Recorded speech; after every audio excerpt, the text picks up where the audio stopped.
Iran ने मंगलवार रात इसराइल पर एक के बाद एक करीब सैकड़ों मिसाइलें दाग दी। इसराइल ने दावा किया कि ईरान ने 181 मिसाइलें दागी थी, जिसमें से उसने ज़्यादातर मिसाइलों को बीच में ही नष्ट कर दिया, जबकि ईरान का कहना है कि उसकी 400 मिसाइलों ने 90% टारगेट को हिट किया।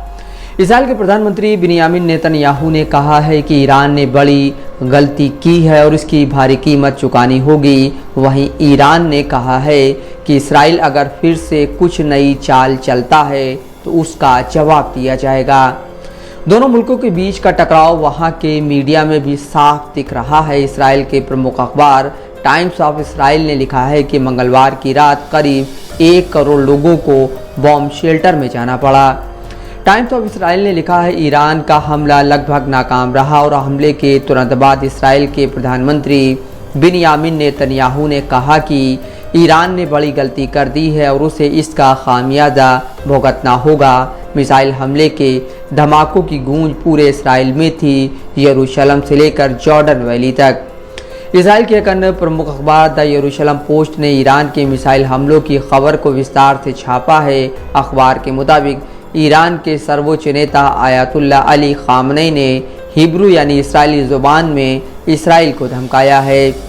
पश्चिम के मीडिया में कहा जा रहा है कि बिन्यामिन नेतन्याहू जिस युद्ध में उलझे हुए हैं उसका अंत निकट भविष्य में नहीं दिख रहा है। द गार्जियन ने लिखा है, नेतन्याहू के पास इस युद्ध से निकलने का कोई ठोस प्लान नहीं दिख रहा है। इसराइल डिफेंस फोर्स गाजा में अभी लड़ रहा है, वेस्ट बैंक में भी जंग जारी है, यमन में भी हुती विद्रोहियों के खिलाफ लड़ाई शुरू की है, लेबनान और ईरान से टकराव जारी ही है। इसराइल तभी रुक सकता है जब उसे अमेरिका हथियार देना बंद कर दे। इसराइल के प्रमुख ऑनलाइन न्यूज़ वेबसाइट widenetnews.com ने ईरान इसराइल संघर्ष पर एक लेख को जगह दी है। इसमें कहा गया है कि ईरान के खिलाफ इसराइल की प्रतिक्रिया इलाके में युद्ध को रोकने के लिहाज से सोची समझी होनी चाहिए। इस लेख के मुताबिक इसराइल ईरान के परमाणु ठिकानों या तेल ठिकानों पर हमला कर सकता है, लेकिन यह उसके और अमेरिका के हितों के खिलाफ होगा। ईरान की आधिकारिक न्यूज़ एजेंसी इरना के मुताबिक ईरान ने कहा है कि यहूदी शासन के खिलाफ ईरान ने आत्मरक्षा में मिसाइल हमला किया है। इरना के मुताबिक ईरानी विदेश मंत्रालय ने अपने बयान में कहा है कि ईरान के सशस्त्र बलों ने संयुक्त राष्ट्र चार्टर के अनुच्छेद 51 में जिक्र किए गए आत्मरक्षा के मुताबिक टारगेट, सैन्य और सुरक्षा ठिकानों पर मिसाइल हमलों का सिलसिला शुरू किया। इरना की खबर के मुताबिक ईरान ने कहा कि ज़रूरी हुआ तो इस्लामी गणतंत्र ईरान अपने वैध हितों की रक्षा के लिए किसी भी सैन्य आक्रमण और बल प्रयोग के खिलाफ अपनी संप्रभुता और क्षेत्रीय अखंडता की रक्षा के लिए ज़्यादा रक्षात्मक कदम उठाने के लिए पूरी तरह से तैयार है। तेहरान टाइम्स ने हम तैयार हैं की सुर्खी के साथ एक रिपोर्ट छापी है। तेहरान टाइम्स लिखता है कि IRGC यानी इस्लामिक रिवॉल्यूशन गार्ड कोर ने कुछ ही घंटों के भीतर 2 बयान जारी कर दिए। इनमें इस्राएली शासन के खिलाफ मिसाइल हमलों की खबरों को स्वीकार किया गया और ऐलान किया गया कि मिसाइल हमलों में तेल अवीव के पास 3 सैन्य ठिकानों को निशाना बनाया गया था। अखबार के मुताबिक मंगलवार को ईरानी मिसाइल हमले को ऑपरेशन ट्रू प्रॉमिस नाम दिया गया है।